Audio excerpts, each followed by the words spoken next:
Bismillahirrahmanirrahim. Halo, selamat pagi semuanya. Gimana nih kabarnya? Semoga teman-teman semua dalam keadaan sehat dan baik semua ya. Pada kali ini saya, Meka Wirayuda Al-Rashid, sebagai moderator, akan mengadakan podcast yang sangat seru nih. Topik podcast kita kali ini yaitu autentifikasi dua tahap. Saya sudah mendatangkan narasumber yang sangat hebat dan tentunya kece ya. Yang pertama, saya sudah mengundang Bapak Rizky Akbar. Silahkan untuk bergabung, Pak. Baik. Selanjutnya, saya juga sudah mendatangkan narasumber yang sangat kece juga, tentunya Ibu Trinita Mareta. Silahkan bergabung. Baik. Adapun rangkaian acara yang akan kita lewati yaitu yang pertama ada sesi pembukaan, yang kedua ada sesi penyajian materi, yang ketiga ada sesi tanya jawab, dan yang terakhir ada sesi penutupan. Eh di dalam kita untuk mempersingkat waktu, marilah kita langsung saja ke narasumber. Silakan narasumber. Ya, terima kasih kepada Bapak Moderator ya. Mungkin bisa langsung ditampilkan saja PPT-nya. Baik, sebentar.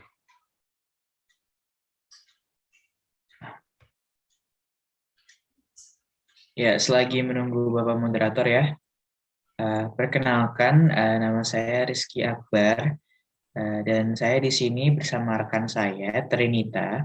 Kami berdua dari PT Elektronik Jaya. Pada hari ini akan memaparkan tentang suatu materi yaitu autentikasi dua tahap. Ya, mungkin bisa di next. Nah, para audiens ini tahu nggak sih apa itu yang dinamakan dengan autentikasi dua tahap? Lanjut, next. Jadi untuk autentikasi dua tahap itu sendiri punya berbagai definisi. Salah satunya dari Ibu Yulianti dan Bapak Susianto pada tahun 2015. Autentikasi dua tahap itu adalah merupakan keamanan penggunaan sistem digital yang membutuhkan dua faktor identifikasi. Sedangkan menurut binus.ac.id, fitur autentikasi dua tahap itu adalah merupakan fitur keamanan yang digunakan untuk melakukan autentikasi ulang apakah pengguna yang akan login adalah benar-benar pemilik akun tersebut dan terdaftar di dalam sistem. Jadi kesimpulannya adalah autentikasi dua tahap ini adalah suatu sistem pengamanan pengamanan akun dengan kewajiban mengisi kode tertentu selepas pengguna memasukkan username atau nama pengguna dan kata kuncinya. Nah kan tadi kan sudah dibahas juga kalau autentikasi dua tahap itu kita tadi udah masukin username atau nama pengguna, habis itu kita masukin kata kunci. Nah kita juga harus konfirmasi lagi nih. Nah konfirmasinya itu terkadang untuk autentikasi dua tahap ini ada menggunakan yang pertama itu bisa menjawab pertanyaan tambahan gitu. Terus yang kedua kita juga bisa menggunakan kode yang dikirimkan melalui SMS nantinya. Juga kita nantinya mungkin bisa melakukan kayak persetujuan dengan smartphone kita itu. Next. Nah, ini nih, walaupun tadi seperti yang saya bilang kalau autentikasi dua tahap ini sudah melakukan dua kali proses konfirmasi gitu. Kalau ini tuh benar-benar akun kita gitu, tapi kita tetap harus waspada sebagai pengguna. Kenapa? Karena pengguna itu harus berhati-hati untuk tidak mudah memberikan nomor telepon genggam baik di dunia maya maupun di dunia nyata. Karena sebab nomor telepon genggam yang sering digunakan sebagai tempat pengiriman konfirmasi, terutama SMS, adalah bisa mendapatkan pelayanan sebagai platform digital gitu nantinya bakal mudah gitu nanti dibobol oleh peretas gitu. Next. Jadi kita harus tetap berhati-hati gitu ya. Nah, selanjutnya ada yang dinamakan dengan OTP. Untuk OTP sendiri ini mungkin bisa lebih detail lagi dijelaskan oleh rekan saya, Trinita. Silakan. Enggak. Ya baik, terima kasih. Untuk OTP sendiri itu kita udah sering dengar ya OTP, karena kita juga sering bertemu apa itu OTP, kode OTP. Nah, OTP ini adalah singkatan dari one time passcode. yaitu kode yang dikirim hanya untuk sementara atau digunakan sekali. Sandi yang dimiliki oleh pengguna platform digital yang diubah secara teraturan sistem, sehingga seseorang pengguna selalu login dengan menggunakan salah satu sandi dari daftar sandi yang dimilikinya. Nah, untuk kelebihan dari OTP sendiri itu ada keamanan yang tinggi, sehingga kemungkinannya kecil untuk diretas. Untuk kekurangannya, ada pengguna harus menjaga agar daftar sandi tersebut selalu aman, jangan sampai tercuri atau hilang. Oke, next. Nah, di sini kita harus mewaspadai ya, karena OTP ini kan sifatnya sementara atau sekali. Kalau misalkan kita salah mengirimkan ke orang lain yang kita nggak kenal atau gimana kan nanti malah jadi masalah buat akun kita sendiri. Dan data-data pribadi kan bisa diretas segampang mungkin kan.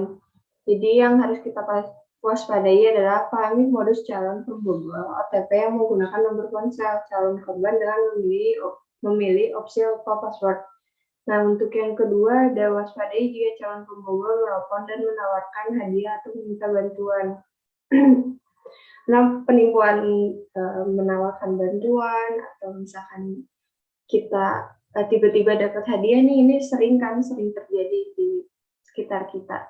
Untuk yang ketiga, ada jangan berikan kode OTP kepada calon pembobol dengan berbagai macam alasan. Nah, jika masalah ini terlalu serius dan sudah tidak bisa ditangani oleh pihak call center atau misalkan aplikasi yang bersangkutan, segera laporkan pihak berwenang untuk ditindaklanjuti. Next.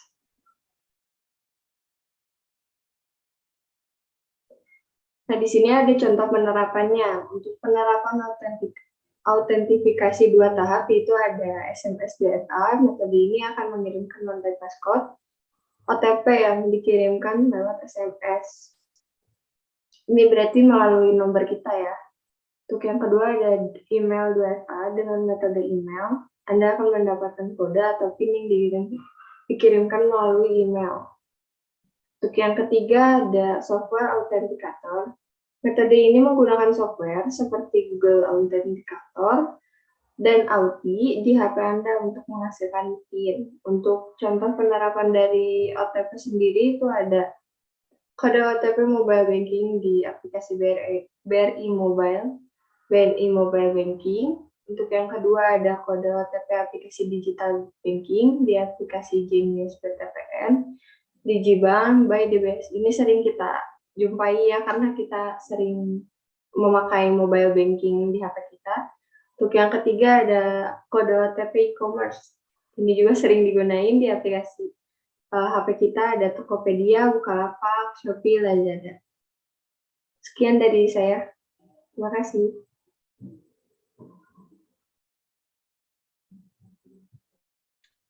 Baik, terima kasih sebelumnya kepada narasumber yang sangat kece dan hebat ini. Ya, tentunya kepada audiens nih, apakah ada yang ingin bertanya mengenai autentifikasi 2 tahap?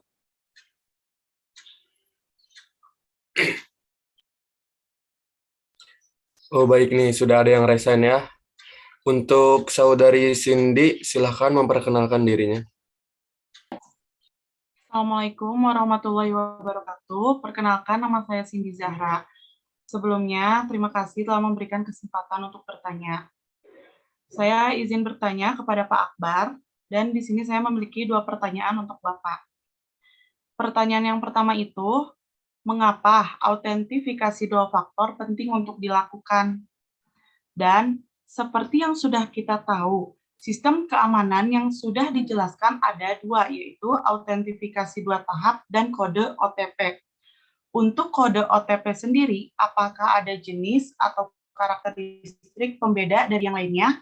Dan jika seseorang lupa email atau nomor yang terdaftar sebelumnya, bagaimana ia menerima kode OTP jika perangkat tidak terhubung dengan email atau nomor tersebut? Sekian pertanyaannya, terima kasih Pak. Baik, terima kasih untuk saudari Cindy. Untuk Bapak Akbar, pertanyaannya ditampung terlebih dahulu ya. Selanjutnya untuk Saudari Yasna, silahkan memperkenalkan dirinya.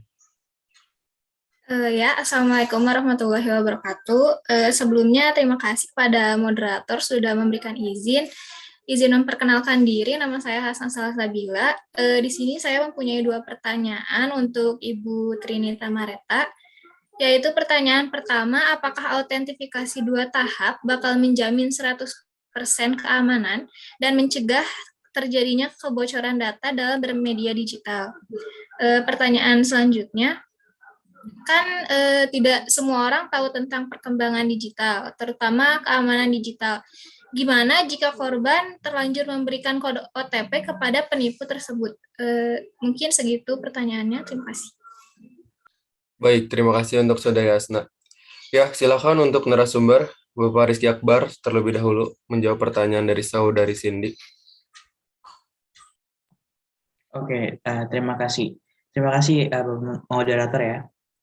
Untuk Cindy, terima kasih sudah bertanya juga. Jadi tadi pertanyaannya itu apakah autentikasi dua tahap ini penting gitu untuk dilakukan gitu ya? Saya katakan sangat penting gitu. Kenapa? Karena penggunaan kata sandi yang kuat pada sebuah sistem gitu menjadi semakin diperlukan, mengingat karena banyaknya data-data penting yang tersimpan di dalamnya. Jadi untuk nantinya peretas-peretas seperti hacker-hacker itu untuk mau mencuri data Cindy sendiri nantinya akan kesusahan karena sudah dilindungi data-datanya dengan autentikasi dua tahap tersebut. Jadi saya katakan mengapa itu autentikasi dua tahap tersebut sangat penting untuk dilakukan. Terus pertanyaan kedua tadi mengenai jenis atau karakteristik dari OTP sendiri. Saya mengatakan di sini ada OTP sendiri itu memiliki 3 jenis karakteristik, yang dimana yang pertama itu hanya boleh digunakan satu kali saja. Yang kedua, OTP itu hanya bisa digunakan dalam rentang waktu tertentu. Yang ketiga, konteks OTP itu sendiri sangat sempit gitu. Lalu untuk menjawab pertanyaan selanjutnya, di mana jika seseorang lupa email atau nomor yang terdaftar sebelumnya, gimana caranya ia nerima kode OTP nih? Kalau aja nggak terhubung dengan email atau nomor sama sekali gitu kan. Solusi yang bisa saya berikan yang pertama itu adalah dengan kita memanfaatkan aplikasi pihak ketiga, di mana pihak ketiga ini terhubung dengan email atau nomor Anda, tetapi tidak semua aplikasi gitu yang digunakan untuk email tersebut gitu. Terus solusi yang kedua adalah dengan membuat kartu SIM dengan nomor atau dengan nomor yang sama gitu nantinya, agar bisa digunakan kembali, ataupun kita juga bisa menggunakan yang namanya fitur password gitu atau forget password gitu ya untuk email kita nantinya. Terus sebenarnya sih kita harus mengingat ya, lebih baiknya kita lebih mengingat salah satu dari email yang sudah kita cantumkan nantinya, atau nomor juga bisa, agar nantinya kita bisa tetap terhubung gitu, atau kita bisa langsung login gitu ke aplikasi yang nantinya kita butuhkan. Mungkin cukup dari saya gitu ya jawabannya untuk pertanyaan dari saudari Cindy sendiri. Terima kasih. Baik, terima kasih sebelumnya kepada narasumber. Saudari Cindy, apakah sudah jelas dengan jawabannya? Sangat jelas, terima kasih. Baik, terima kasih. Selanjutnya untuk narasumber Bu Trinita, silahkan menjawab pertanyaan dari Saudari Hasna. Ya baik, di sini saya akan menjawab pertanyaan dari Saudari Hasna. Untuk yang pertama itu ada keamanan. Apakah keamanan autentifikasi dua tahap ini 100% aman atau tidak? Untuk fitur ini sendiri itu tidak mungkin 100% menjamin keamanan. Maka dari itu kami menghimbau seluruh pengguna akun untuk selalu berhati-hati menjaga kerahasiaan data pribadi. Untuk yang kedua dari tadi pertanyaannya tadi moderator pertanyaannya apa?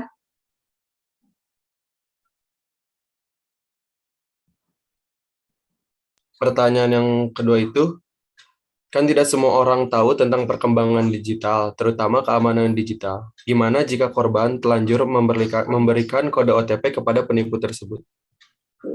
Jika kita terlanjur mengirim kode OTP tersebut kepada penipu atau orang yang kita tidak kenal, itu dari pihak Kominfo menyarankan untuk segera menghubungi call center aplikasi yang kita gunakan, seperti misalkan kita bermasalah dengan m-banking atau media sosial lainnya yang menyediakan call center.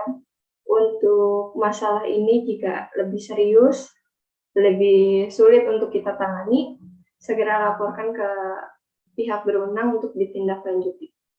Ya, segitu dari saya. Terima kasih. Baik, terima kasih nih kepada Ibu Trinita. Apakah Saudari Hasna sudah cukup jelas atas jawabannya?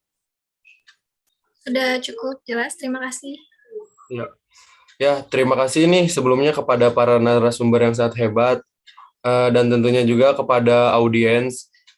Sebelum saya tutup pembahasan hari ini, apakah ada close statement nih dari para narasumber? Mungkin saya ingin menambahkan dan meringati lagi ya untuk audiens ya, boleh moderator ya? Silahkan, boleh Pak.